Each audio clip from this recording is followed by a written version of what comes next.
Welcome to Biz Help for You with host Candy Messer. Entrepreneurs like to focus on the big picture, like profitability, success, and a smooth-running organization. But there always seems to be those little things like taxes, employee compensation, laws, regulations, and more. Now you can get the answers you need in one place. Join us today as we break it all down for you. Now, here's your host, Candy Messer.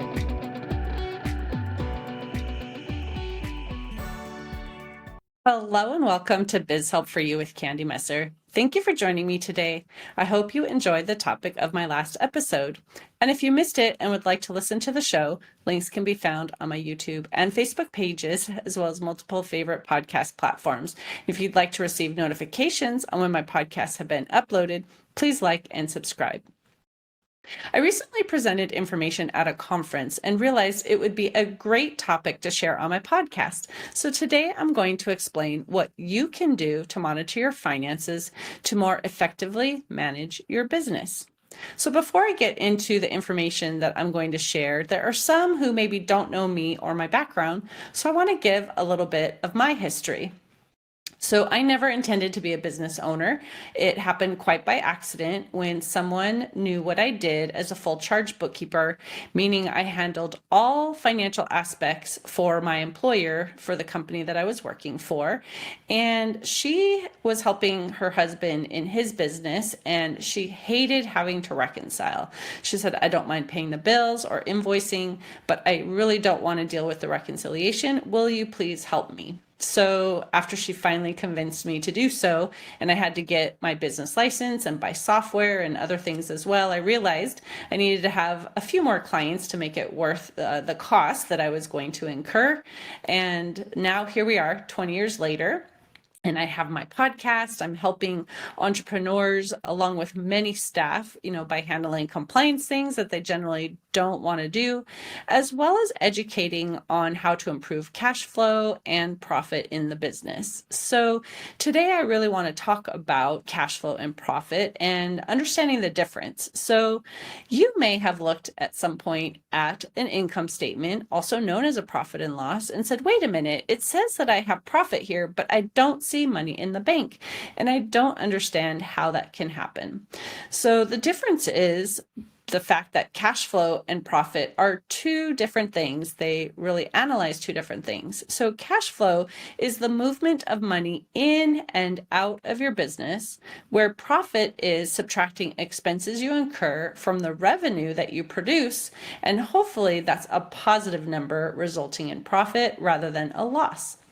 And there's many reasons why this can happen, and I'm just going to touch on a few. So the first thing is cash versus accrual accounting. So if you're using the cash method, you are tracking income when you receive the payment from your customer and when you pay your invoice. But on the accrual method, you count income as soon as you invoice your customer, even if you haven't yet been paid, and when you receive the bill, even if you haven't yet paid it.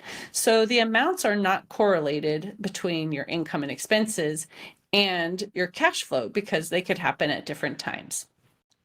But let's look at a couple reasons why you might look profitable but not have money in the bank. So one reason could be that you have basically sold products to your customers and you have the revenue and the expenses, but you've paid for something on credit and you're paying down that loan or that credit card payment, basically. So whether you have a loan or a credit card bill, you are paying for your purchases at a later date than when you actually made the original purchase. And that's considered a liability. And when you pay down a liability, it doesn't affect your expenses. It's just reducing what you owe to your vendors.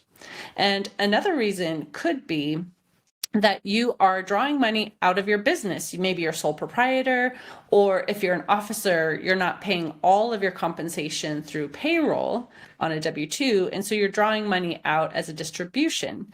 That is reducing the equity that you have in the business rather than an expense. So once again, it doesn't reduce the profit, it just means the cash has been spent.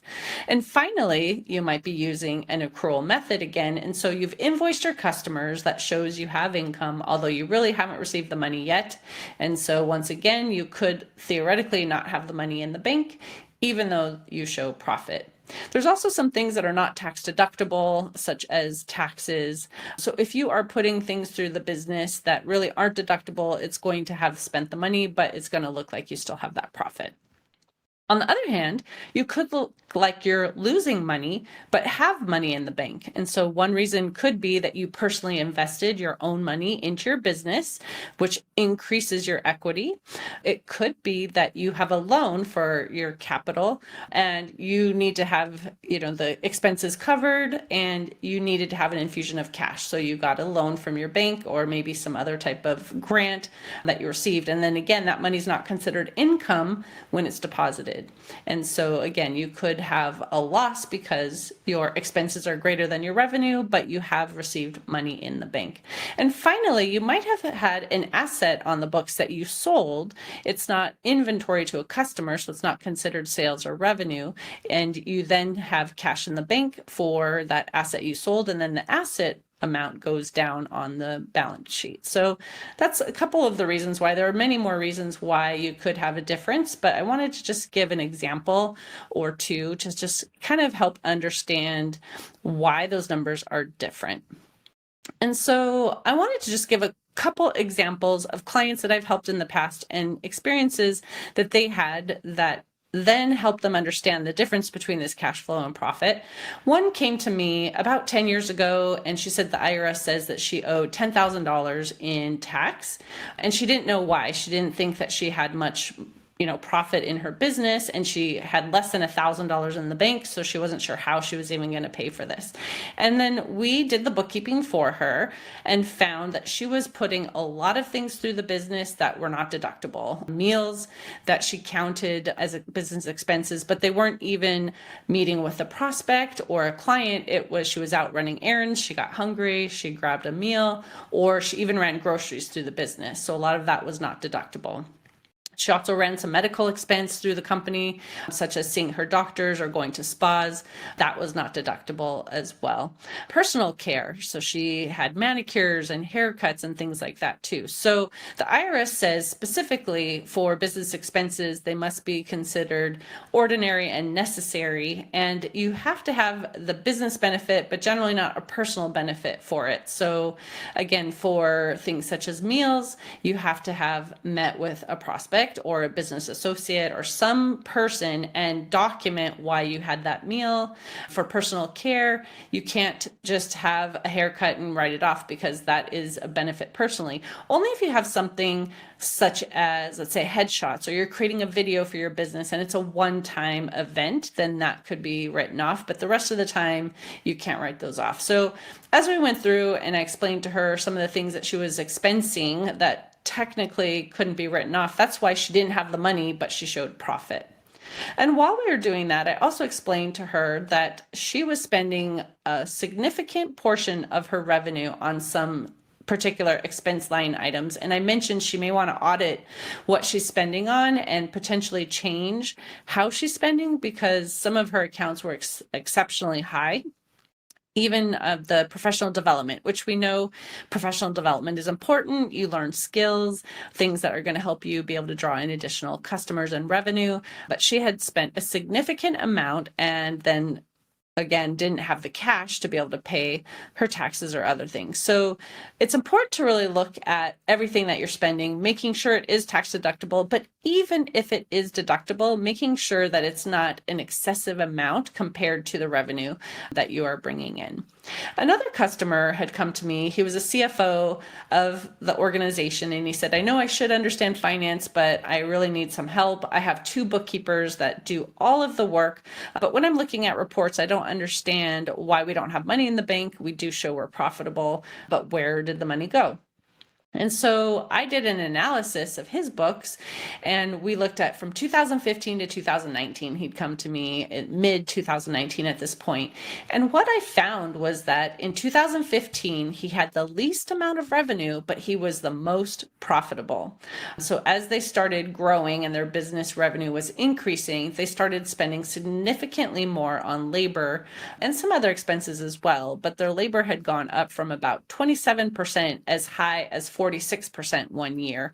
And so what he found was, number one, he wasn't charging enough for the projects when he was giving those proposals. And number two, obviously their workers aren't as efficient as they need to be. So they're paying some people who aren't really working all of the time. So they had to better manage their staff so that they could keep them working and not having them on the clock for times that they were unable to work. And so it was helpful for them to really go through that analysis. So I would say for you, look at your financial information and make necessary changes to better improve your profit, cash flow. If you don't have cash to operate your business, you're going to go out of business. So making sure, number one, that you have the cash flow is extremely important. And one thing I want to talk about too is really to understand when you're analyzing things, what's the difference between price and value? Now, we can always look at the lowest price and think that's the best value, but that's not often the case. Sometimes the lowest price isn't really the least expensive. So I want to give a couple examples to demonstrate this, and then we can look at some of your business items as well. But I want to also use a couple personal examples that will make it maybe a little bit easier to understand. So let's say you have to buy spaghetti sauce, and you could buy an 8-ounce can, a 15-ounce can, or a 29-ounce can. And the prices are 70 cents, $1.25, or $1.98. So at first glance, 70 cents seems like the best deal. But what you want to do is really look at the price for the volume that you're purchasing. So if you divide the number of ounces by the price, we find that the 7-ounce can is 8.7 cents per ounce.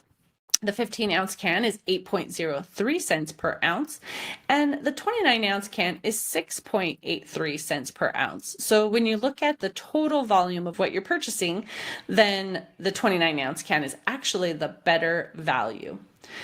But we also want to look at the amount that you're buying, and are you going to use it all? So I don't know if this has ever happened to you, but maybe you buy a bag of fruit. It's 5-pound bag, it's $5, and it's $1 a pound, where if you buy the same fruit individually, it's $1.50 a pound. So you think, I'm going to buy the 5-pound bag, but then you don't use it all, and some of the fruit starts to rot.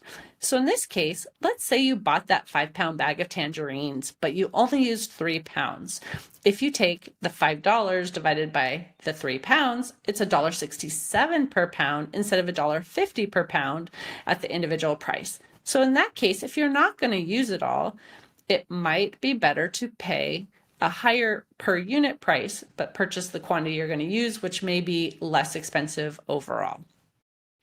Another thing I wanted to talk about is cost per use. So when I was moving from California to Tennessee, I had to put my things in storage, and I've been using Tupperware for 30 years, and I'm used to, having things for food prep or leftovers. And so I needed to get some things in my kitchen. And so I did go to a less expensive store. I bought some containers that, were $1 or $2 each. And unfortunately, within the year, almost all of them had been broken. Either the container or the lid cracked or broke. And so when I look at the cost per use, and let's say I purchased one for $1 and I used it 20 times in that year, the cost per use was 5 cents. Now, if I look at a current price for a Tupperware container, it was $16. So if you're like $16 compared to $1, wow, that's a big difference. The dollar is the better value. But considering that, again, I've been using my Tupperware for 30 years, and again, if I only use it 20 times per year, even if I paid $16, it's only 2.67 cents per use instead of of the 5 cents per use. But I actually bought it again 30 years ago, and the price was probably less than half of that. So then the price would become just over a penny each time I used it. But it's a lifetime guarantee on this product, and I plan on using it for another 10 or 20 years potentially, which means the cost is negligible for each use. So it was a better investment in the long run to pay more, but have it for many, many, many years and still be able to use it. And once again, if something breaks, I can get it replaced for free. And finally, I want to talk about your relationship with your vendors. Sometimes it's worth paying more to have what you need in terms of being able to get questions answered or, having a resource for you. So let's use tax prep as an example. So let's say you can go to H&R Block and you're going to pay less for that. But what happens in that scenario is, number one, you probably won't have the same tax preparer year after year because they have high turnover. Number two, if you're ever audited, most likely they won't be able to represent you in an audit because you have to have certain certifications to be able to do so. And number three, most of the time people working in locations such as that have recently just passed their tests. They don't have a lot of experience, so they don't really understand all of the tax laws. In the other side of the coin, basically your vendor, your CPA that you are working with, can be your trusted advisor. And most of the time their staff is there many, many, many years. It doesn't have a lot of turnover compared to some of the other types of businesses. And your CPA can represent you in an audit. And they have many, many years of experience, and they get to know you, your business, how everything interacts, because especially if you're an S corporation or an LLC or sole proprietorship, the money from the business flows through to you on a personal return, and there's some other things that will be potentially deductible or not deductible. So they get to really know you and your business. So in that case, I say that a CPA is a much better investment, even if you're going to pay more, because they really can help you and be that resource that you need throughout the year as well. So remember, it's not always about the price. It's about what you're getting for the price that you're paying. So now let's take an example from your business and figure out how to apply this in that case. So many times you're going to have potential offers it's going to cost more, but it's a lot more information or services or all of the things added together, bundled together for what they'll say is a better value. So for instance, your internet service provider may talk you into a higher speed. Your phone provider may talk you into like an unlimited plan, or maybe adding a hotspot or some other type of service. Or maybe your CRM, they're talking you into something that has all of these bells and whistles, and you can email out to 10,000 people on your list, and it's only this much more, per month. But are you using all of that? So once again, when I was talking about the fruit and things going bad, you paid, a better price per, everything together. But if you don't use it all, it ends up being more costly. Look at what you really need in your business. Do you need that high internet speed? Do you need to have 100, download speed instead of 50? Do you need to have unlimited plan? Maybe you could have a different phone plan that still fits your needs and is less expensive. The CRM, maybe there's a lower plan that meets your needs for now, and you can grow into the other one later. So really analyze your expenses and what you're spending on for now, and then grow later as your needs, change. Then you can add into the product list that you're using other things that you have. So one other thing I talk about too is, again, look at the spending in relation to your revenue and make sure that you're not overspending, because if you're not bringing in the revenue, you're not going to have the cash available to really pay all of those bills. So look at that.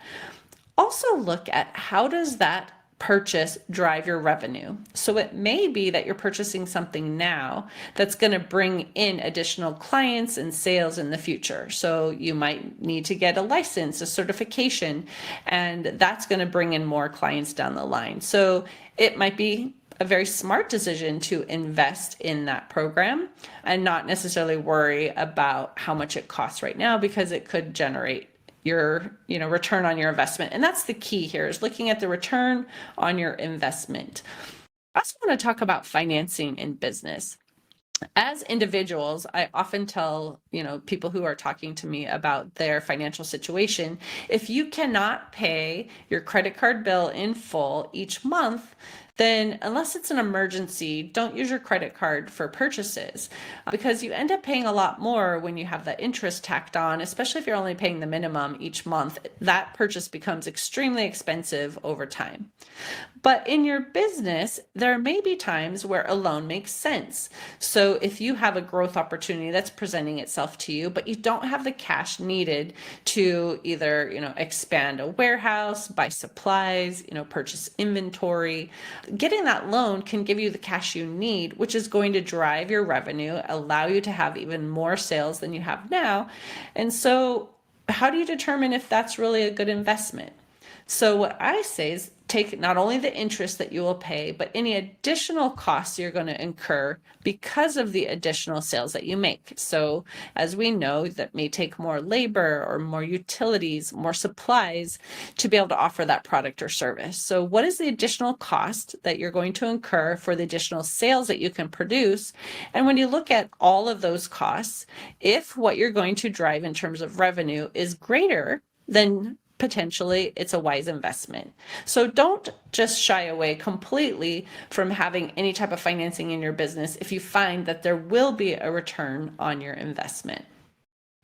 So what are the biggest mistakes that business owners make in terms of their finances? So I say there's really three things I want to talk about today. Number one, not looking at your financial reports and understanding where some changes need to be made. Number two, you can't look at your financial reports if you're not doing your bookkeeping. So make sure that you're doing your bookkeeping on a consistent basis. Don't wait until the CPA is asking you for it for tax preparation, because at that point you can't really make any changes. So I generally say at least once a month you should be doing your bookkeeping.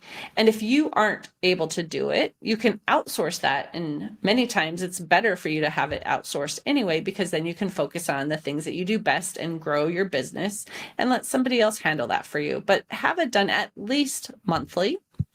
And when doing the bookkeeping, if you're not actually reconciling, you can't guarantee that what you are looking at is actually the true numbers of your business. So reconcile all credit card, bank, savings, and loan accounts. Anything on your balance sheet that you have statements for, you should be reconciling. And I know that the software can be linked to bank accounts and transactions import, but that is not a reconciliation. And sometimes that connection can be broken and transactions are missed. And sometimes it actually duplicates transactions. So reconciling means you're taking your bank statement, you're looking at all the money that deposited, all the expenses that went out, and making sure that your accounting system matches those and that you have a $0 discrepancy once you have cleared everything.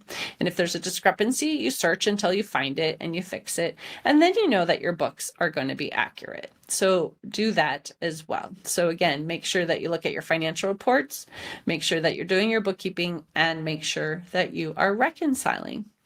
But what are some other things that you can do in your business to really help you better monitor and build up your cash? So one of the things is if you are mixing business and personal in one account, separate them. This is extremely important, especially if you are an entity, as you are not supposed to have business and personal commingled, and that's a red flag for the IRS, or it opens you up for potential liability if somebody were to sue you because you haven't separated them. But even if you don't have those issues, if everything is going into one bank account, you don't even know how much cash you have available for your business, let alone for you personally. So separate business and personal, have a separate credit card as well. Make sure you're building up your savings. We all know when COVID hit, it kind of, came out of the blue. A lot of people weren't prepared. And so a lot of businesses had to close because they didn't have operating capital. So build up at least 3 months, but 6 to 9 months is ideal. So you'll have money in case, again, some unexpected expenses come up, or maybe even opportunities, as we discussed earlier. You may want to just use your cash on hand, but again, having a loan and keeping that cash for other operating expenses is often a good idea. And again, really looking at the bottom line. Don't look at just the top level revenue. As I gave that example earlier where, a client, they weren't really paying attention. They were excited because their revenue was increasing every year. But when they were looking at their numbers, they weren't looking at the bottom line, the profit. And of course, as I talked about before, what's profit isn't really always cash in the bank as well. So just really monitoring all of your financial reports and making sure that you have enough cash to keep everything running smoothly. Also, if you qualify for the Employee Retention Tax Credit, this can be a great way to infuse cash into your business and help you pay off some debt you've incurred in the past or just have some savings built up. So there's multiple ways that those qualifications can occur and things change from year to year. And I don't have time in this episode to go through it, but I do have training videos on how to claim it, as well as another podcast episode that just discusses the Employee Retention Tax Credit and the different qualifications and the amounts that you can qualify each year. But this is a huge boon to businesses who've had some struggles. If you maintained your employees, if you have the staff that are able to be claimed that were still working for you, and you didn't have everything go to a PPP loan, if you did take out that loan, when you claim these funds, the IRS will send you a check and you'll have, a significant amount in many cases for keeping your employees on staff. So it's basically a reward for keeping them employed. And if you, again, have questions, you can reach out to us as well. But definitely check out my YouTube channel with the training videos that I have on there as well to explain how to claim the Employee Retention Tax Credit. And if you need help, we just charge a fixed rate, not a percentage of the credit like most companies do. And so reach out if you do need assistance. And then again, when you're monitoring your financial reports, set goals, look at metrics, create a budget and compare your budget to actual numbers. You can modify that throughout the year if needed, but really just focus on what is happening in your business and understand all of that is happening. And I also suggest really managing your accounts receivable and your accounts payable. And when I'm talking about managing, what I'm saying is put yourself on the calendar to invoice your customers consistently. A lot of times in business, we want to meet the needs of our customers, so we put ourselves on the back burner. But what happens when you do that is if you're not invoicing, at some point, when you start to run out of cash, you finally are going to say, okay, I need to invoice my customers and send out the invoices. And if they're being sent weeks or sometimes even months after the services have been provided, the customers have forgotten about you. And when that invoice comes, they're thinking, well, it's not that important to you because you didn't send that invoice very quickly. So they may delay paying you, which puts you into that cash flow crunch. So whether you're paying yourself, getting yourself on the calendar every week or once a month, or when a project ends, just be consistent so your customer knows when to expect the invoice, how quickly they need to pay, and keep that cash flow coming in. Now, on the accounts payable side of things, there's a few things you can look at. First of all, some vendors will offer you a discount for paying a little bit earlier. So you might get a 2 or 3% discount by paying within 10 days, and you may want to take them up on that offer. But if you're paying by credit card, and again, if you use credit cards, I suggest being able to pay them off in full each month, but you can use them to make these payments. And so let's say you have a card that closes the first week of the month, and you have another card that closes the third week of the month, and you're paying a bill at the end of the second week of the month. If you use the card that closes the third week of the month, that basically means as soon as you make that payment on your credit card, the statement is going to be due. You're going to have to pay within 3 to 4 weeks. But if you had used the credit card that closes on the first week of the month, you're going to get an additional 2 weeks to have that cash on hand before that bill is paid. So really look at which cards are available and when they are going to be closing and when your purchases are, to really just manage when those are being paid and the amount of time that you have available to have the cash in your bank before you have to remit it to your credit card company.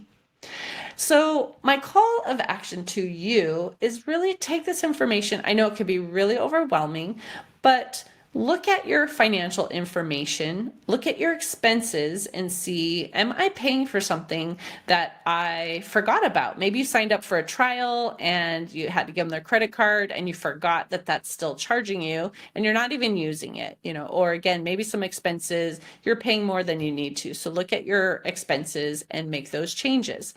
I also recommend setting up more than one bank account. So you can have deposits coming into one account, you can have liabilities that you need to pay in the future in another, and you're putting money into those accounts, whether it's sales tax that you have to pay quarterly, estimated tax payments, maybe you have insurance you pay once a year, and so putting 1/12 of that away every month so that you have it available is a really good idea. And another account you may need to have for, maybe you have some, for your own distributions, really. You want to put money away, for that. Whatever you have in your business, there's different accounts that you can set up, but mainly I would say at least 2 accounts are ideal so that you could have money in one account for some future expenses and then have another one for your operating expenses. I have a free guide to financial lingo. So if you are confused by the terms that are used in accounting, or you want some more information on just the vocabulary that's being used, why, again, cash and profit are different, you can download the guide to my financial lingo. I'll put a link in the show notes, or you could always, message us as well if you're not able to find that, and we can send you either a QR code to download it or, give you the link to enter your information. But it will give you additional information on this topic and help you really understand your financial information so you can better manage your business. So I want to thank you for tuning in today. I hope you found this discussion interesting, and then it did answer some of your questions about the difference between cash flow and profit and what you can do to more effectively manage your business. And again, I have placed a link in the show notes for that free guide to the financial lingo, so be sure to download that today. And I hope you can join me for my next episode. And remember, you can connect with me on Twitter, Facebook, and LinkedIn, and my website is abandp.com. You can also find my show, Biz Help for You, on multiple favorite podcast platforms, including iTunes, Google, TuneIn, Stitcher, iHeartRadio, and Spotify. And would you please share my show with those you know and leave a review on your favorite platform? I'd really appreciate your support. Until next time, have a great day. Thank you for listening to Biz Help for You. Please join your host, Candy Messer, again next time. Have a terrific day.